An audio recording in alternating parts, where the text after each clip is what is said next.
ನಮಸ್ಕಾರ. ನನ್ನ ಹೆಸರು ಸುಧೀರ್ ಪಟ್ವರ್ಧನ್. ಆಪತ್ಸಹಾಯ ಫೌಂಡೇಶನ್ನ ಈ ಸಾಧ್ಯ ಕಾರ್ಯಕ್ರಮದ ವತಿಯಿಂದ ಇದು 6ನೇ ತರಗತಿಯ ವಿದ್ಯಾರ್ಥಿಗಳಿಗೆ ವಿಜ್ಞಾನದ ಮೊದಲನೇ ಅಧ್ಯಾಯದ ಹೆಸರು ಆಹಾರ ಇದು ಎಲ್ಲಿಂದ ದೊರೆಯುತ್ತದೆ. ಸೊ ಆಹಾರ ಅಂದರೆ ಏನು ಅಂತ ಫಸ್ಟ್ ಕಲ್ತ್ಕೊಳ್ಳೋಣ, ಆಮೇಲೆ ನೋಡೋಣ ಆಹಾರ ಎಲ್ಲಿಂದ ಬರುತ್ತೆ ಅಂತ. ನಮ್ಮ ದೇಹದಲ್ಲಿ ಜೀವ ಉಳಿಬೇಕು ಅಂತಂದ್ರೆ ಬಹಳಷ್ಟು ಅಂಶಗಳು ಬೇಕು. ಅದರಲ್ಲಿ ಮೊದಲನೆಯ ಅಂಶ ಆಮ್ಲಜನಕ, ಅಂದ್ರೆ ಗಾಳಿಯಿಂದ ಬರುತ್ತೆ. ಆಮ್ಲಜನಕ ಇಲ್ಲದೆ ಇದ್ರೆ ಕೆಲವೇ ನಿಮಿಷಗಳಲ್ಲಿ ಪ್ರಾಣ ಹೋಗುತ್ತೆ. ಅದೇ ತರ ನೀರು ಕುಡಿದೇ ಇದ್ರೆ ಕೆಲವೇ ದಿನಗಳಲ್ಲಿ ಪ್ರಾಣ ಬಿಡುತ್ತೆ ದೇಹವನ್ನು. ಇದೇ ತರ ಆಹಾರ ಕೂಡ ತುಂಬಾ ಮುಖ್ಯ. ಆಹಾರ ತಿಂದೇ ಇದ್ರೆ ಸಾಮಾನ್ಯ ಜನರು 1-2 ವಾರ ಬದುಕಬಹುದು ಅಷ್ಟೇ. ಸೊ ಅದರಿಂದ ಹೇಗೆ ಆಮ್ಲಜನಕ ನೀರು ಅವಶ್ಯಕವೋ ಹಾಗೆ ಆಹಾರವೂ ಅವಶ್ಯಕ. ಅದು ನಮಗೆ ತುಂಬಾ ಚೆನ್ನಾಗಿ ಗೊತ್ತು. ಇದನ್ನು ನಾವು ದಿನ ಸೇವಿಸುತ್ತೇವೆ ಆಹಾರ ಅಲ್ವಾ. ಸೊ ಬಟ್ ಈ ಆಹಾರ ಸೇವಿಸ್ತೇವೆ, ಬಟ್ ಅದ್ರ ಬಗ್ಗೆ ತಿಳ್ಕೊಳ್ಳೋದು ಈ ಚಾಪ್ಟರ್ನ ಉದ್ದೇಶ. ಸೊ ತಿಳ್ಕೊಳ್ಳೋದು ಅಂದ್ರೆ ಏನು? ಆಹಾರ ಎಲ್ಲಿಂದ ಬರುತ್ತೆ? ಅಡುಗೆ ಮನೆಯಿಂದ ಬರುತ್ತೆ. ಆದರೆ ಅಡುಗೆ ಮನೆಯಲ್ಲಿ ತಯಾರಿಸಲು ಏನೇನು ಉಪಯೋಗಿಸ್ಬೇಕು ಆಹಾರವನ್ನು ಅಂತ ತಿಳ್ಕೊಳ್ಳೋಣ. ಈಗ ನೀವು ಬೆಳಗ್ಗೆ ಏನಾದ್ರು ತಿಂಡಿ ತಿಂದಿರ್ಬೋದು ಅಥವಾ ಊಟ ಮಾಡಿರ್ಬೋದು, ಅದರ ಬಗ್ಗೆನೇ ಯೋಚನೆ ಮಾಡ್ಬೋದು. ಅದು ಆಹಾರನೇ ಅಲ್ವಾ. ಸೊ ಈಗ ನಮ್ಮನೇಲಿ ಇವತ್ತು ಬೆಳಿಗ್ಗೆ ಇಡ್ಲಿ ಇತ್ತು, ನಮ್ಮನೆ ಪಕ್ಕದ ಮನೇಲಿ ಇವತ್ತು ದೋಸೆ ಮಾಡಿದ್ರಂತೆ, ಯಾರ್ದೋ ಮನೆಯಲ್ಲಿ ಮುದ್ದೆ ತಿಂದಿರ್ಬೋದು ಇವತ್ತು ಊಟಕ್ಕೆ, ಇನ್ನೊಬ್ರು ಚಾಟ್ ತಿಂದಿರ್ಬೋದು. ಇದು ಪಾವ್ ಭಾಜಿ, ಇದು ಮಹಾರಾಷ್ಟ್ರದಲ್ಲಿ ಮಾಡ್ತಾರೆ, ಈಗ ಎಲ್ಲ ಕಡೆ ತಿಂತಾರೆ. ಅದೇ ತರ ನಾವು ನಾರ್ತ್ ಕರ್ನಾಟಕ ಅಥವಾ ಉತ್ತರ ಕರ್ನಾಟಕದಲ್ಲಿ ನೋಡಿದ್ರೆ ಬಹಳಷ್ಟು ಜನ ಊಟಕ್ಕೆ ಜೋಳದ ರೊಟ್ಟಿ ತಿಂತಾರೆ. ಅದೇ ಮಂಗಳೂರು ಕಡೆ ಹೋದ್ರೆ, ಕರ್ನಾಟಕದಲ್ಲೇನೆ ಮಂಗಳೂರು ಕಡೆ ಹೋದ್ರೆ ಸಾಯಂಕಾಲಕ್ಕೆ ಗೋಳಿ ಬಜ್ಜಿ ತಿಂತಿರ್ಬೋದು ಯಾರನ್ನ. ಅಥವಾ ಯಾರೋ ಇವತ್ತು ಜಲೇಬಿ ತಿನ್ಬಹುದು. ಅದೇ ಊಟ ಅಂತಲ್ಲ, ಬಟ್ ಊಟದ ಜೊತೆ ತಿನ್ಬಹುದು. ಮದುವೆ ಮನೆಗೆ ಹೋಗಿರ್ಬೋದು. ನಿಮ್ಗೆ ಆಶ್ಚರ್ಯ ಆಗ್ಬೋದು, ಒಂದಷ್ಟು ಕಡೆ ಜಲೇಬಿನ ಬ್ರೇಕ್ಫಾಸ್ಟ್ ಅಂದ್ರೆ ಬೆಳಿಗ್ಗೆನೆ ತಿಂತಾರೆ, ತಿಂಡಿಗೆನೆ. ಇನ್ನೊಂದು ನನ್ನ ಫೇವ್ರೆಟ್ ನೆಕ್ಸ್ಟ್ ಪಾಯಸ, ಇದನ್ನು ತಿಂತೀವಿ. ಸೊ ಇದೇ ತರ ಬಹಳಷ್ಟು, ಇದು ಉದಾಹರಣೆಗೆ ಮಾತ್ರ ಇಷ್ಟು ತೋರಿಸಿದ್ವಿ. ಇಲ್ಲಿ ಬಹಳಷ್ಟು ತರಹದ ಆಹಾರಗಳನ್ನು ನಾವು ಸೇವಿಸ್ತೇವೆ ದಿನ. ಸೊ ಈ ಆಹಾರಗಳು ಎಲ್ಲಿ ಸಿಗುತ್ತೆ? ಇದೇನು ಗಿಡದಲ್ಲಿ ಬಿಡುತ್ತಾ? ಇದನ್ನ ತಯಾರಿಸಕ್ಕೆ ಬೇಕಾದ ಪದಾರ್ಥಗಳು ಗಿಡದಲ್ಲಿ ಬಿಡಬಹುದು ಹೊರತು ಈ ಆಹಾರಗಳು ಡೈರೆಕ್ಟ್ ಆಗಿ ಗಿಡದಲ್ಲಿ ಬಿಡೋದಿಲ್ಲ. ಸೊ ಈ ಯಾವ ಪದಾರ್ಥದಿಂದ ಏನೇನ್ ಮಾಡಬಹುದು ಅಂತ ತಿಳ್ಕೋಬೇಕು ಅಲ್ವಾ. ನಾವೆಲ್ಲ ವಿಜ್ಞಾನಿಗಳು. ಸೊ ಆಹಾರ ಎಲ್ಲಿಂದ ಬರುತ್ತೆ, ಯಾವ ಪದಾರ್ಥಗಳಿಂದ ಮಾಡ್ತಾರೆ, ಆ ಪದಾರ್ಥಗಳು ಎಲ್ಲಿಂದ ಬರುತ್ತೆ, ಅದರ ಮೂಲಗಳೇನು, ಇದನ್ನೆಲ್ಲ ತಿಳ್ಕೊಳ್ಳೋದು, ಪ್ರಶ್ನಿಸೋದು, ಉತ್ತರ ಕಂಡುಹಿಡಿಯೋದು, ಇದೇ ವಿಜ್ಞಾನ. ಸೊ ಒಂದು ಚಿಕ್ಕ ಎಕ್ಸಸೈಸ್, ಒಂದು ಆಟ ಆಡೋಣ. ಸೊ ನಾವು ಒಂದಷ್ಟು ವಸ್ತುಗಳನ್ನು ತೋರಿಸ್ತೀನಿ, ಅದರಿಂದ ಏನು ಆಹಾರ ಮಾಡ್ಬೋದು ಅಂತ ನೀವೇ ಊಹೆ ಮಾಡಿ ನಿಧಾನಕ್ಕೆ. ಇದೇನಿದು? ಅಕ್ಕಿಯಿಂದ ಏನ್ ಮಾಡ್ಬೋದು? ಬರೀ ಅಕ್ಕಿಯಿಂದ ಏನ್ ಮಾಡಕ್ಕಲ್ಲ. ಅನ್ನ ಮಾಡ್ಬೋದು ಅಂತ ಹೇಳ್ಬೋದು, ಬಟ್ ಅನ್ನ ಮಾಡಕ್ ತಿರ್ಗಾ ನೀರು ಬೇಕು ಅಲ್ವಾ. ಅಕ್ಕಿ ಒಂದ್ರಿಂದಾನೇ ಆಹಾರ ಮಾಡಕ್ಕೆ ಕಷ್ಟ, ಏನೇ ತಿಂಡಿ ಅಥವಾ ಊಟ ಮಾಡಕ್ಕೆ. ಈಗ ಅಕ್ಕಿ ಜೊತೆ ಉದ್ದಿನ ಬೇಳೆ ಸೇರಿಸಿದ್ರೆ ಏನಾಗಬಹುದು? ಯಾರೋ ಒಂದಷ್ಟು ಜನಕ್ಕೆ ತಲೆ ಹೊಳಿತಿರ್ಬೋದು ಏನು ಅಂತ, ಬಟ್ ನೋಡೋಣ. ಅದ್ರ ಜೊತೆ ನೀರು ಸೇರಿಸಿ, ಆಮೇಲೆ ಉಪ್ಪನ್ನು ಹಾಕಿ, ಇದನ್ನೆಲ್ಲ ಸೇರಿ ತಯಾರಿಸಿದ್ರೆ ಏನ್ ತಯಾರಿಸ್ಬೋದು? ಇಡ್ಲಿ ಅಲ್ವಾ. ಬೇರೆದು ಮಾಡ್ತಿರ್ಬೋದು, ಬಟ್ ಈ 4 ಸೇರಿದ್ರೆ ಸಾಮಾನ್ಯವಾಗಿ ಇಡ್ಲಿ ಮಾಡಬಹುದು.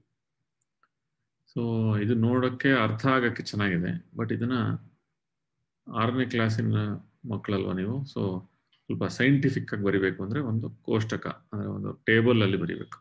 ಹೆಂಗ್ ಬರಿತೀರಾ? ಇವತ್ತು ನಾನು ಬೆಳಗ್ಗೆ ಇಡ್ಲಿ ತಿಂದೆ, ಅದಕ್ಕೆ ನಾನು ಇಡ್ಲಿ ಬರ್ದೀನಿ. ನೀವೇನ್ ತಿಂದಿದ್ರು ಅದನ್ನ ಬರ್ಕೊಳ್ಳಿ. ಬರ್ದು ಅದಕ್ಕೆ ಘಟಕಾಂಶ ಅಂದ್ರೆ ಅದು ಯಾವ ಪದಾರ್ಥಗಳು ಉಪಯೋಗಿಸಿದ್ದಾರೆ ಆಹಾರ ಮಾಡಕ್ಕೆ ಅಂತ ನಿಮ್ಗೆ ಗೊತ್ತಿಲ್ಲದ್ರೆ ನಿಮ್ಮ ಮನೆಯಲ್ಲಿ ಅಡುಗೆ ಯಾರು ಮಾಡ್ತಾರೋ ಅವ್ರನ್ನ ಕೇಳಿ ಬರಿಬೇಕು. ಸೊ ನಮ್ಮಲ್ಲಿ ಇಡ್ಲಿ ಮಾಡಿದ್ರು. ಇಡ್ಲಿಗೆ ಏನೇನ್ ಬೇಕು? ಅಕ್ಕಿ, ಉದ್ದಿನ ಬೇಳೆ, ನೀರು, ಉಪ್ಪು ನೋಡಿದ್ವಿ. ಅಕ್ಕಿ ಎಲ್ಲಿಂದ ಬರುತ್ತೆ? ಗಿಡದಿಂದ ಬರುತ್ತೆ. ಗದ್ದೆನಲ್ಲಿ ಬೆಳೆಸ್ತಾರಲ್ವಾ ಅಕ್ಕಿನ. ಗಿಡ ಅಂದ್ರೇನು? ಸಸ್ಯ. ಹಾಗೆ ಉದ್ದಿನ ಬೇಳೆ ಅದನ್ನು ಸಸ್ಯ. ನೀರು ಎಲ್ಲಿಂದ ಬರುತ್ತೆ? ಟ್ಯಾಪಿಂದ ಬರ್ಬೋದು ಅಥವಾ ಬಾವಿಯಿಂದ ಬರ್ಬೋದು. ಬಟ್ ಎಲ್ಲಿಂದ ಸಿಗತ್ತೆ? ಗಿಡದಿಂದ ಸಿಗತ್ತಾ? ಇಲ್ಲ ಅಲ್ವಾ. ಪ್ರಾಣಿಗಳಿಂದ ಸಿಗತ್ತಾ? ಅದು ಇಲ್ಲ. ಅದು ನೈಸರ್ಗಿಕವಾಗೇ ಇರುತ್ತದೆ, ದೊರೆಯುತ್ತದೆ. ಅದರಿಂದ ತಗೋತೀವಿ, ನಿಸರ್ಗದಿಂದ ತಗೋತೀವಿ. ಅದೇ ತರ ಉಪ್ಪು ಕೂಡ ನಿಮ್ಗೆ ಗೊತ್ತಿಲ್ಲದೆ ಉಪ್ಪು ಸಮುದ್ರದ ನೀರಿಂದ ತಯಾರಿಸ್ತಾರೆ. ಅದು ನೈಸರ್ಗಿಕವಾಗಿ ಸಿಗುತ್ತದೆ, ನಾವು ಯಾರು ತಯಾರಿಸೋದಿಲ್ಲ ಅಲ್ವಾ. ಸೊ ಅದರ ಮೂಲಗಳು ಏನ್ ಮಾಡಿದ್ವಿ? ಸಸ್ಯ ಅಂಡ್ ನೈಸರ್ಗಿಕ ಮೂಲಗಳಿಂದ ಬಂದಿರುವ ಅಂಶಗಳನ್ನು ತಗೊಂಡು ಇಡ್ಲಿ ಮಾಡಿದ್ದಾರೆ. ನಿಮ್ಮನೇಲಿ ಇವತ್ತು ಏನ್ ಮಾಡಿದಾರೋ ಅದನ್ನ ಬರೆದು ಈ ಕೋಷ್ಟಕದಲ್ಲಿ ಅದರ ಘಟಕಾಂಶಗಳನ್ನು ಬರೆದು ಅದರ ಏನೇನು ಮೂಲಗಳು ಅಂತ ಬರೆದ್ರೆ ನಿಮಗೂ ಅರ್ಥ ಆಗುತ್ತೆ, ಚೆನ್ನಾಗಿರುತ್ತೆ. ಈಗ ಇನ್ನೊಂದು ಉದಾಹರಣೆ ತಗೊಳ್ಳೋಣ. ಆಹಾರ ತೋರಿಸ್ತೀನಿ, ಅದರಿಂದ ಆ ವಸ್ತುಗಳನ್ನು ತೋರಿಸ್ತೀನಿ, ಅದರಿಂದ ಏನು ಆಹಾರ ಮಾಡ್ಬೋದು ಅಂತ ನೀವೇ ಯೋಚನೆ ಮಾಡಿ. ಒಂದು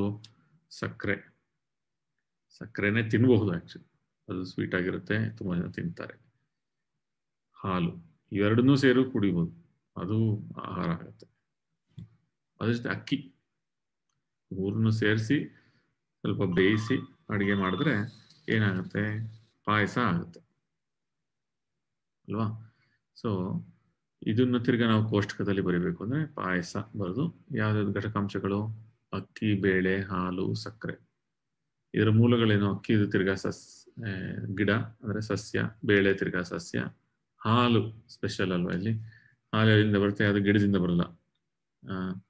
ಹಾಲು ಹಸುವಿನಿಂದ ಬರುತ್ತೆ, ಸೊ ಅದು ಪ್ರಾಣಿ. ಸೊ ಪ್ರಾಣಿಜನ್ಯ ವಸ್ತುಗಳನ್ನು ಕೂಡ ನಾವು ಸೇವಿಸ್ತೀವಿ ಆಹಾರವಾಗಿ. ಹಾಗೆ ಸಕ್ಕರೆ ತಿರ್ಗಾ ಕಬ್ಬಿನಿಂದ ಬರುತ್ತೆ, ಅದು ತಿರ್ಗಾ ಸಸ್ಯ. ಸೊ ಹೀಗೆ ನಾವು ಏನ್ ತಿಂತೀವೋ ಒಂದೆರಡು ಆಹಾರಗಳ ಬಗ್ಗೆ ನಾವು ಇವತ್ತೇನ್ ತಿಂದೀವೋ ಅದನ್ನೇ ಬರೆದ್ಬಿಟ್ಟು ಅದ್ರ ಘಟಕಾಂಶ ಬರೆದು ಅದ್ರ ಮೂಲ ಏನು ಅಂತ ತಿಳ್ಕೊಂಡ್ರೆ ನೀವು ಆಗ್ಲೇ ವೈಜ್ಞಾನಿಕರಾಗ್ತೀರ. ಈಗ ಮೂಲಗಳು ಒಂದು ನೋಡಿದ್ವಿ, ಸಸ್ಯ ನೋಡಿದ್ವಿ, ಹಾಲು ಪ್ರಾಣಿಯಿಂದ ಅಂತ ನೋಡಿದ್ವಿ, ಒಂದಷ್ಟು ನೈಸರ್ಗಿಕ ಅಂತ ನೋಡಿದ್ವಿ ಅಲ್ವಾ. ಸೊ ಈ ಮೂರುಗಳು ಹೇಗೆ, ಅದರ ಉದಾಹರಣೆಗಳೇನು ಅಂತ ನೋಡೋಣ. ಸೊ ಒಂದು ಸಸ್ಯ ಅಂದ್ರೆ ಗಿಡಗಳು, ಪ್ರಾಣಿ ಅಂದ್ರೆ ಪ್ರಾಣಿಗಳಿಂದ ಬಂದಿರೋ ಪದಾರ್ಥಗಳು ಇರುತ್ತೆ, ಅಥವಾ ಒಂದಷ್ಟು ಜನ ಪ್ರಾಣಿಗಳನ್ನು ತಿಂತಾರೆ, ಮಾಂಸಾಹಾರಿಗಳು, ಅದು ಇದೆ. ಆಮೇಲೆ ನೈಸರ್ಗಿಕವಾಗೂ ದೊರೆಯುತ್ತದೆ. ಇದು ಮೂರು ಮೂಲಗಳು. ಸೊ ಇದರಲ್ಲಿ ಸಸ್ಯ ಅಥವಾ ಗಿಡಗಳಿಂದ ಬರುವ ಪದಾರ್ಥಗಳೇನು? ಒಂದು ಹಣ್ಣು, ತರಕಾರಿ, ಇನ್ನೊಂದು ಹಣ್ಣು, ಇನ್ನೊಂದೇನು ಧಾನ್ಯಗಳು. ಈ ಧಾನ್ಯಗಳು ಬಹಳಷ್ಟು ತರ ಇರ್ತವೆ ಅಲ್ವಾ. ನಮ್ಮ ದಿನ ತಿಂತೀವಿ, ಗೋಧಿ, ರಾಗಿ ಎಲ್ಲ ನಮ್ಗೆ ಗೊತ್ತಿರೋದೆ. ಈಗ ಪ್ರಾಣಿಗಳಿಂದ ಬರುವಂತ ಪದಾರ್ಥಗಳೇನು ನೋಡೋಣ, ಒಂದು ನಿಮಿಷ. ಇಲ್ಲಿ ಹಾಲು ಆಗ್ಲೇ ಗೊತ್ತಾಯ್ತು ನಮ್ಗೆ. ಆಮೇಲೆ ಏನು? ತುಪ್ಪನೂ ಹಾಲಿಂದಾನೇ ಬರೋದು. ಹಾಲಿಂದ ಮೊಸರಾಗಿ ಬೆಣ್ಣೆ ಮಾಡಿ ಅನ್ನ ಕಾಯಿಸಿ ಆಮೇಲೆ ತುಪ್ಪ ತೆಗಿತಾರೆ ಅಲ್ವಾ. ಇನ್ನೊಂದೇನು? ಜೇನುತುಪ್ಪ ಸ್ವಲ್ಪ ಸ್ಪೆಷಲ್ಲು. ನೆಕ್ಸ್ಟ್ ಅದ್ರ ಬಗ್ಗೆ ಇನ್ನೊಂದು ಸ್ವಲ್ಪ ಓದೋಣ. ಜೇನುತುಪ್ಪ ಹೇಗೆ ಬರುತ್ತೆ ಪ್ರಾಣಿಗಳಿಂದ ಅಂತ ಕಲಿಯೋಣ. ಮುಂದೆ ಹೇಳ್ತೀನಿ ಅದ್ರ ಬಗ್ಗೆ. ಆಮೇಲೆ ನೈಸರ್ಗಿಕವಾಗಿ ಏನು ಸಿಗುತ್ತೆ? ಉಪ್ಪು ಸಿಗತ್ತೆ, ನೀರು ಸಿಗತ್ತೆ. ಸೊ ಹೀಗೆ ನಾವು ವಿಂಗಡಿಸ್ಬೋದು. ನಾವೇನೇನು ತಿಂತೀವೋ ಅದರ ಘಟಕಾಂಶಗಳನ್ನು ತಿಳ್ಕೊಂಡು ಅದರ ಮೂಲಗಳನ್ನು ತಿಳ್ಕೊಂಡು ಈ ಮೂರು ತರಹದ ಮೂಲಗಳಿಗೆ ವಿಂಗಡಿಸಬಹುದು. ಅದನ್ನ ಮಾಡಬೇಕು. ಜೇನುತುಪ್ಪ ಬಗ್ಗೆ ಹೇಳ್ತೀನಿ ಅಂದಲ್ವ, ಇದು ನಿಮ್ಮ ಟೆಕ್ಸ್ಟ್ ಬುಕ್ ಅಲ್ಲೇ ಇರೋದು, ಪಠ್ಯಪುಸ್ತಕದಲ್ಲೇ ಇರೋದು. ಜೇನುತುಪ್ಪ ಹೇಗೆ ಬರುತ್ತೆ? ಈ ಜೇನುಗಳು ಹೂವುಗಳಿಂದ ಮಕರಂದವನ್ನು ತೆಗೆದು ಒಂದು ಕಡೆ ಜೋಡಿಸಿಟ್ಕೊಳ್ಳುತ್ತೆ. ಯಾಕೆ ಜೋಡಿಸಿಟ್ಕೊಳ್ಳುತ್ತೆ? ಹೂವುಗಳು ಯಾವಾಗ್ಲೂ ಸಿಗೋದಿಲ್ಲ ಅಲ್ವಾ, ಅದ್ರ ಊಟನೇ ಜೇನುತುಪ್ಪ. ಸೊ ಅದನ್ನ ಹೂವು ಸಿಗದೇ ಇರೋವಾಗ ಸಿಗಲಿ ಅಂತ ಅನ್ಕೊಂಡು ಒಂದ್ ಕಡೆ ತೆಗೆದಿಟ್ಕೊಂಡಿರುತ್ತೆ. ಅದೇ ಜೇನುಗೂಡು. ಮನುಷ್ಯರು ಏನ್ ಮಾಡ್ತೀವಿ? ಆ ಜೇನುಗೂಡಿಗೆ ಹೋಗಿ ಬೆಂಕಿ ಹಚ್ಚಿ ಜೇನುಗಳನ್ನೆಲ್ಲ ಓಡಿಸಿ, ಜೇನುಹುಡುಗಳನ್ನೆಲ್ಲ ಓಡಿಸಿ ಆ ಜೇನನ್ನು ತೆಗೆದು ತಿಂತೀವಿ. ಸೊ ಆದ್ರಿಂದನೇ ಇದನ್ನ, ಅದು ಹೂವದಿಂದ ಬಂದ್ರೇನು ಜೇನು ಇಲ್ಲದೆ ಇದ್ರೆ ಇದು ಜೇನುತುಪ್ಪ ಆಗೋದಿಲ್ಲ. ಅದರಿಂದ ಜೇನು ಪ್ರಾಣಿಗಳ ಉತ್ಪನ್ನ. ಓಕೆ, ಅದು ತಿಳ್ಕೊಂಡಿರ್ಬೇಕು. ಈಗ ಇನ್ನೊಂದು ದೊಡ್ಡ ಮೂಲ ಯಾವುದು ನಮ್ದು ಪ್ರಾಣಿಗಳು ಬಿಟ್ರೆ ಸಸ್ಯ ಅಂದ್ರೆ ಗಿಡಗಳು. ಸೊ ಗಿಡದಲ್ಲಿ ಏನ್ ತಿಂತೀವಿ ನಾವು? ಗಿಡ ಅಂದ್ರೆ ಏನು? ಗಿಡ ಅಂದ್ರೆ ಗಿಡದಲ್ಲಿ ಎರಡು ಇರುತ್ತೆ, ಭಾಗ ಇರುತ್ತೆ. ಒಂದು ನೆಲದ ಕೆಳಗಿರುತ್ತೆ, ಒಂದು ನೆಲದ ಮೇಲೆ ಇರುತ್ತೆ. ಸಾಮಾನ್ಯವಾಗಿ ಗಿಡಗಳಲ್ಲಿ ನೆಲದ ಕೆಳಗಿರೋ ವಸ್ತುಗಳು, ಕೆಳಗಿರುವ ವ್ಯವಸ್ಥೆಯನ್ನು ಏನಂತೀವಿ? ಬೇರಿನ ವ್ಯವಸ್ಥೆ ಅಥವಾ ಬೇರಿನ ಭಾಗ. ನೆಲದ ಮೇಲಿರೋದು ಕಾಂಡದ ಭಾಗ ಅಂತ. ಸೊ ಈಗ ಬೇರಿನ ಭಾಗದಲ್ಲಿ ಏನ್ ತಿನ್ಬೋದು ನಾವು? ಯಾರನ್ನ ಬೇರು ತಿನ್ನಕ್ಕಾಗತ್ತಾ? ನೋಡೋಣ. ಕ್ಯಾರೆಟ್ ಇರ್ಬೋದು ಅಥವಾ ಆಲೂಗಡ್ಡೆ ಇರ್ಬೋದು, ಇವೆಲ್ಲ ನೆಲದ ಕೆಳಗೆ ಬೆಳೆಯುವ ಗಿಡದ ಭಾಗಗಳು. ಇದನ್ನು ನಾವು ತಿಂತೀವಿ. ಈಗ ಎಲೆಗಳು ಯಾರನ್ನ ತಿಂತಾರ? ಯೋಚನೆ ಮಾಡಿ. ಈಗ ಸೊಪ್ಪು ತಿಂತಿರ್ಬೋದು, ದಂಟಿನ ಸೊಪ್ಪು, ಮೆಂತ್ಯದ ಸೊಪ್ಪು, ಅವೆಲ್ಲ ಇದೆಲ್ಲ ಎಲೆಗಳೇ. ಅಥವಾ ಕೊತ್ತಂಬರಿ ಸೊಪ್ಪು ತಿನ್ಬೋದು ದಿನ. ಸೊ ಅದು ಎಲೆನೇ ತಿಂತಾ ಇದೀವಿ. ಹಾಗೆ ಹಣ್ಣು ಅಂದ್ರೆ ಸಿಹಿಯಾಗೇ ಇರಬೇಕು ಅಂತ ಏನಿಲ್ಲ. ತರಕಾರಿಗಳು, ಹಲವಾರು ತರಕಾರಿಗಳು ಹಣ್ಣುಗಳೇ. ಬದನೆಕಾಯಿ ಇರ್ಬೋದು ಅಥವಾ ಟೊಮ್ಯಾಟೊ ಇರ್ಬೋದು, ಇವೆಲ್ಲ ಹಣ್ಣುಗಳೇ, ಗಿಡದ ಹಣ್ಣುಗಳು. ಇದನ್ನ ನಾವು ದಿನ ತಿಂತೀವಿ, ಇದು ನಮ್ಗೆ ಗೊತ್ತು. ಈಗ ಹೂವನ್ನು ಯಾರನ್ನ ತಿನ್ನಕ್ಕಾಗತ್ತಾ? ಕಷ್ಟ ಅಲ್ವಾ? ಆದ್ರೆ ನಾವೆಲ್ಲ ಏನ್ ತಿಂತೀವಿ? ಹೂಕೋಸು ತಿಂತೀವಿ. ಹೂಕೋಸಲ್ಲಿ ಏನಿರುತ್ತೆ? ಹೂಕೋಸ ಬಿಳಿ ಭಾಗ ಇರುತ್ತಲ್ಲ, ಅದು ಹೂವನೇ. ಸೊ ಹೂವನ್ನು ಕೂಡ ನಾವು ತಿಂತೀವಿ. ಈಗ ಇನ್ನೊಂದು ಭಾಗ ಏನ್ ತಿಂತೀವಿ ಇದು ಗಿಡದಲ್ಲಿ ಅಂದ್ರೆ ಕಾಳುಗಳು. ಇದು ಯೂಶಲಿ ಬೀಜಗಳಾಗಿರುತ್ತೆ ಗಿಡದಲ್ಲಿ. ಸೊ ಒಂದು ಕಾಳು ಹೆಸರು ಕಾಳನ್ನ ಹೇಗೆ ಉಪಯೋಗಿಸ್ತಾರೆ? ಹೆಸರು ಕಾಳನ್ನ ನೆನೆಸಿ ಅದರದ್ದು ಮೊಳಕೆ ಬರುತ್ತೆ ಅಂತ. ಒಂದಿನ ರಾತ್ರಿ ನೆನೆಸಿಟ್ಮೇಲೆ ಆ ಮೊಳಕೆ ಬಿಟ್ಟಿರುವ ಕಾಳುಗಳನ್ನು ಉಪಯೋಗಿಸಿ ಹಲವಾರು ತಿಂಡಿಗಳನ್ನು ಅಥವಾ ಚಪಾತಿ ಜೊತೆ ತಿನ್ಬಹುದು. ಸೊ ಹೀಗೆ ನಾವು ಸಸ್ಯದ ಹಲವಾರು ಭಾಗಗಳನ್ನ ತಿನ್ನುತ್ತೇವೆ. ಸೊ ನಾವು ತಿನ್ನುವಾಗ ಯೋಚನೆ ಮಾಡಬೇಕು, ಇವತ್ತು ನಾನಿತ್ತು ಕ್ಯಾರೆಟ್ ತಿಂತಾಯಿನಿ ಅಥವಾ ಮೂಲಂಗಿ ತಿಂತಾಯಿನಿ. ಈ ಮೂಲಂಗಿ ಎಲ್ಲಿಂದ ಬರುತ್ತೆ? ಗಿಡದಿಂದ ಬರುತ್ತೆ. ಗಿಡದಿಂದ ಬರುತ್ತೆ. ಗಿಡದ ಯಾವ ಭಾಗ ಇದು ಅಂತ ಯೋಚನೆ ಮಾಡಬೇಕು. ಅದೇ ವೈಜ್ಞಾನಿಕತೆ. ಈಗ ಮನುಷ್ಯರ ಬಗ್ಗೆ ಮಾತಾಡಿದ್ವಿ. ಬೇರೆ ಪ್ರಾಣಿಗಳು ಏನ್ ಮಾಡುತ್ತೆ ಅಂತ ನೋಡೋಣ. ಒಂದು ಉದಾಹರಣೆಗೆ ಸಿಂಹ ತಗೊಳ್ಳೋಣ. ಸಿಂಹ ಏನ್ ತಿನ್ನುತ್ತೆ? ಬೇರೆ ಪ್ರಾಣಿಗಳನ್ನ ತಿನ್ನುತ್ತೆ. ಸಿಂಹ ಯಾವುದು ಗಿಡ ತಿನ್ನೋದು ನೋಡಿಲ್ಲ ಯಾರು, ಅಲ್ವಾ? ಸೊ ಬೇರೆ ಪ್ರಾಣಿಗಳನ್ನು ತಿನ್ನುವ ಪ್ರಾಣಿಗಳಿಗೆ ಮಾಂಸಾಹಾರಿ ಎಂದು ಕರೆಯುತ್ತಾರೆ. ಈಗ ಹಸು ತಗೊಳ್ಳೋಣ. ಹಸು ಏನ್ ತಿನ್ನತ್ತೆ? ಹುಲ್ಲು ತಿನ್ನತ್ತೆ ಅಥವಾ ಇನ್ನೇನಾದ್ರೂ ಗಿಡಗಳನ್ನು ತಿನ್ನುತ್ತೆ, ಎಲೆಗಳನ್ನು ತಿನ್ನುತ್ತೆ. ಸೊ ಅದಕ್ಕೆ ಏನಂತಾರೆ? ಅದನ್ನ ಸಸ್ಯಾಹಾರಿ ಅಂತ ಕರೀತಾರೆ. ಇನ್ನೊಂದು ಉದಾಹರಣೆ ಕೋಳಿ ನೀವು ನೋಡಿದಿರಲ್ವಾ? ನೀವು ಅದಕ್ಕೆ ಧಾನ್ಯಗಳನ್ನ ಹಾಕಿದ್ರು ತಿನ್ನತ್ತೆ. ಭತ್ತ, ಗೋಧಿ ಎಲ್ಲ ಹಾಕಿದ್ರು ತಿನ್ನತ್ತೆ. ಬಟ್ ಅದೇ ರೀತಿ ಅದು ನೆಲದಲ್ಲಿರೋ ಹುಳುಗಳನ್ನು ಕೂಡ ಕುಕ್ಕಿ ತಿನ್ನತ್ತೆ. ಸೊ ಅದಕ್ಕೆ ಏನಂತಾರೆ? ಅದನ್ನ ಮಿಶ್ರಾಹಾರಿ ಅಂತ ಕರೀತಾರೆ. ಸೊ ಹೀಗೆ ನೀವು ದಿನ ನಿಮ್ಮ ಜೀವನದಲ್ಲಿ ನೋಡುವ ಪ್ರಾಣಿಗಳನ್ನು ಅಬ್ಸರ್ವ್ ಮಾಡಿ ಕಂಡುಹಿಡಿಬೇಕು. ಅದು ಏನು? ಮಾಂಸಾಹಾರಿನ, ಸಸ್ಯಾಹಾರಿನ, ಮಿಶ್ರಾಹಾರಿನ? ಈಗ ನಾಯಿ ಇರುತ್ತೆ, ಅದಕ್ಕೆ ನೀವು ಹಾಲನ್ನು ಹಾಕಿದ್ರು ತಿನ್ನತ್ತೆ, ಮೊಟ್ಟೆ ಹಾಕಿದ್ರು ತಿನ್ನತ್ತೆ, ಮಾಂಸ ಹಾಕಿದ್ರು ತಿನ್ನತ್ತೆ. ಸೊ ಅದಕ್ಕೆ ಅದು ಮಿಶ್ರಾಹಾರಿ. ಅಥವಾ ನೀವೇ ನೋಡ್ಬೋದು, ನಿಮ್ಮ ಮನೆಯ ಆ ಅಂಗಳದಲ್ಲಿ ಓತಿಗೆತ್ತಾ ಇರ್ಬೋದು, ಮನೆಯೊಳಗಿರೋ ಲಿಸರ್ಡ್, ಹಲ್ಲಿ ಇರ್ಬೋದು. ಇವುಗಳೆಲ್ಲ ಏನ್ ತಿನ್ನತ್ತೆ ಅಂತ ಅಬ್ಸರ್ವ್ ಮಾಡಿ ಅದನ್ನ ಈ 3 ಕ್ಯಾಟಗರೀಸ್ ಅಥವಾ ಭಾಗಗಳಲ್ಲಿ ವಿಂಗಡಿಸಬಹುದು: ಮಾಂಸಾಹಾರಿನ, ಸಸ್ಯಾಹಾರಿನ, ಮಿಶ್ರಾಹಾರಿನ. ಈಗ ನಿಮ್ಮ ಟೆಕ್ಸ್ಟ್ ಬುಕ್ ದಲ್ಲಿ ಇರೋದೇ ಇಷ್ಟು. ಈಗ ಮುಂದೆ ನಾವು ಈಗ ಕಲ್ತಿರೋ ಅಷ್ಟರ ಬಗ್ಗೆ ಒಂದಷ್ಟು ಅಭ್ಯಾಸಗಳಿವೆ, ಅದನ್ನ ಒಟ್ಟಿಗೆ ಮಾಡ್ಬಿಡೋಣ. ಮೊದಲನೇ ಪ್ರಶ್ನೆ: ಎಲ್ಲಾ ಜೀವಿಗಳು ಒಂದೇ ತರಹ ಆಹಾರವನ್ನು ಎಲ್ಲಾ ಜೀವಿಗಳಿಗೂ ಒಂದೇ ತರಹದ ಆಹಾರವು ಅವಶ್ಯ ಎಂದು ನೀವು ತಿಳಿದಿರುವಿರಾ? ಈ ಪ್ರಶ್ನೆಗೆ ಒಂದೇ ಶಬ್ದದಲ್ಲಿ ಆನ್ಸರ್ ಮಾಡ್ಬೋದು, ಇಲ್ಲ ಅಂತ ಆನ್ಸರ್ ಮಾಡ್ಬೋದು. ಆ ತರ ಉತ್ತರ ಬರೀಬಾರ್ದು. ಯಾವತ್ತೇ ಉತ್ತರ ಬರೆದ್ರೇನು ಇಲ್ಲ ಅಂತ ಬರೆದ್ರೇನು ಅದು ಯಾಕೆ ನೀವು ಹಾಗೆ ಇಲ್ಲ ಅಂತ ಹೇಳ್ತಾ ಇದ್ದೀರಾ ಅಂತ ಬರೀಬೇಕು.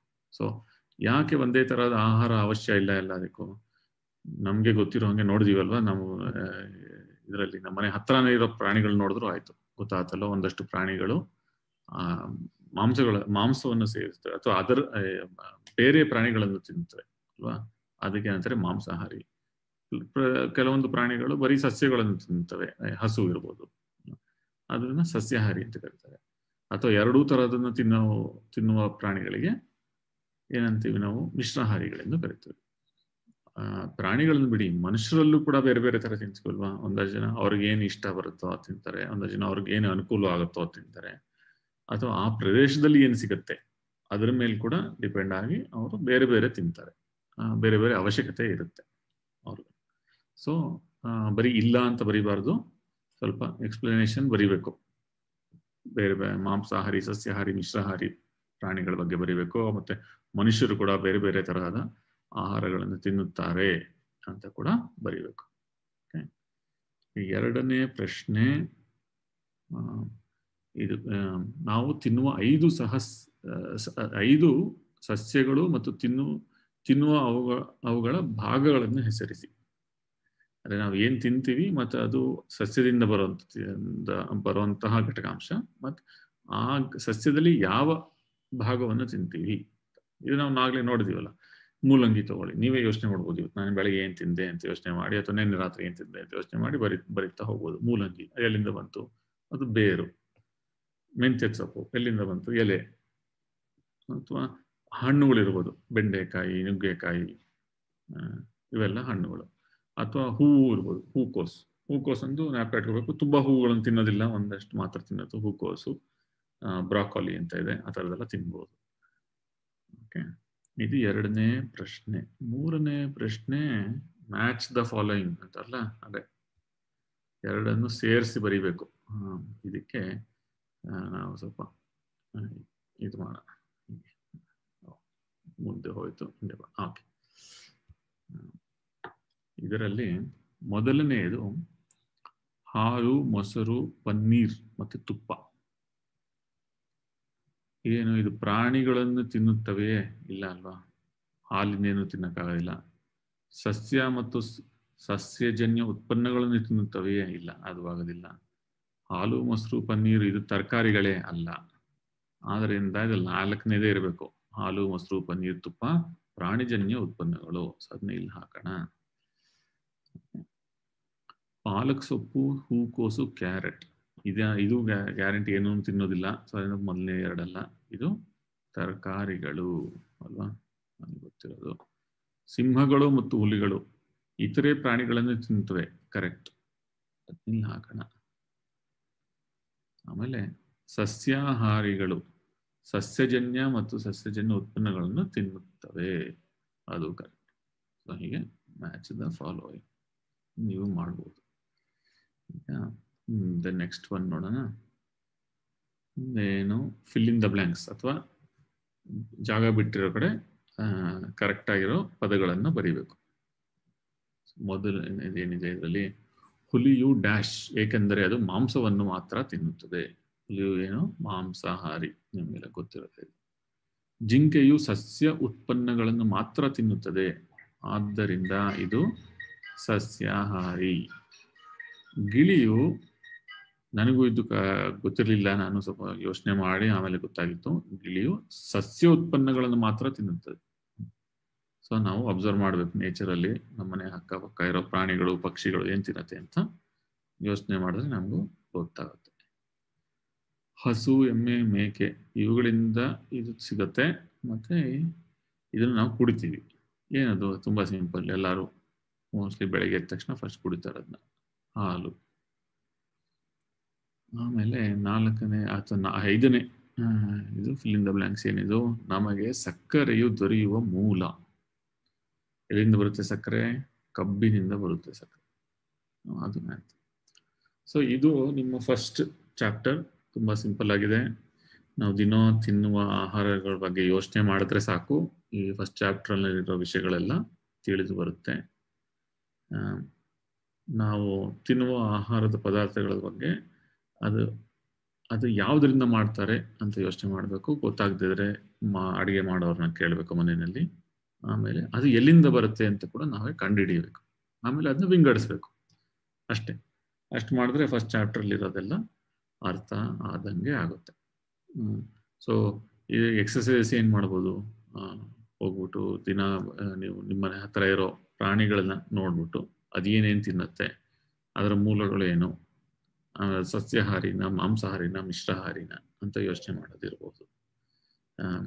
ಅಥವಾ ನಮ್ಮನೇಲಿರೋ ನಾವು ತಿನ್ನುವಂತಹ ಪದಾರ್ಥಗಳು ನಮ್ಮನೆ ಪಕ್ಕದಲ್ಲಿರೋ ತಿನ್ನುವಂತಹ ಪದಾರ್ಥಗಳಿಂದ ಬೇರೆ ಇರ್ಬೋದು, ಅಥವಾ ನಿಮ್ಮ ಸ್ನೇಹಿತರಿರ್ಬೋದು, ಬೇರೆ ಥರನೇ ತಿಂತಿರ್ಬೋದು, ಅವರು ಬೇರೆ ಪ್ರದೇಶದಿಂದ ಬಂದಿರ್ಬೋದು. ಸೊ ಅದ್ರ ಬಗ್ಗೆ ನೀವು ಯೋಚನೆ ಮಾಡ್ಬೋದು. ಹೇಗೆ ನಾವು ಬೇರೆ ಬೇರೆ ಪ್ರದೇಶದವರು ಬೇರೆ ಬೇರೆ ತರಹದ ತಿಂಡಿಗಳನ್ನು ಅಥವಾ ಆಹಾರವನ್ನು ಯಾಕೆ ಮಾಡ್ತಾರೆ, ಯಾಕೆ ತಿಂತಾರೆ ಅಂತ ಯೋಚನೆ ಮಾಡ್ಬೋದು. ಸೊ ತುಂಬಾ ಸಿಂಪಲ್ ಆಗಿದೆ. ಒಂದ್ಸಲಿ ಈ ಎಕ್ಸಸೈಸ್ ಎಲ್ಲ ಮಾಡಿಬಿಡಿ ಟೆಕ್ಸ್ಟ್ ಬುಕ್ ಅಲ್ಲಿ. ಆಮೇಲೆ ದಿನ ತಿನ್ನುವಾಗ ಅಥವಾ ಪ್ರಾಣಿಗಳನ್ನ ನೋಡಿದಾಗ ಇದರ ಬಗ್ಗೆ ಯೋಚನೆ ಮಾಡಿ. ಅಷ್ಟೇ, ಅಷ್ಟು ಮಾಡಿದ್ರೆ ಎಲ್ಲ ತಿಳ್ಕೊಂಡಂಗೆ ಆಗುತ್ತೆ. Okay, thank you.